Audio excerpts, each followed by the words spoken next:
Sabi nila mag-asawa ka na para malagay sa tahimik ang buhay mo. Pero nung nag-asawa na ako, mas lalong maingay at gumulo ang buhay ko.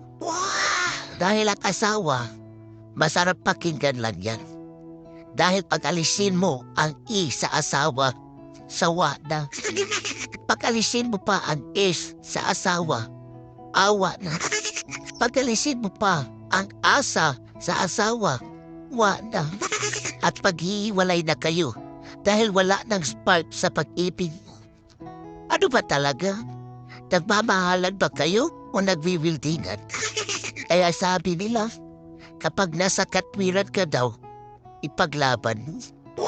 Pero pag ang babae ang kalaban, para ang hirap panalo. Kaya malalaman mo daw, pag nasa tamang babae ka, kung palagi tayong mali at sila ang palaging tama.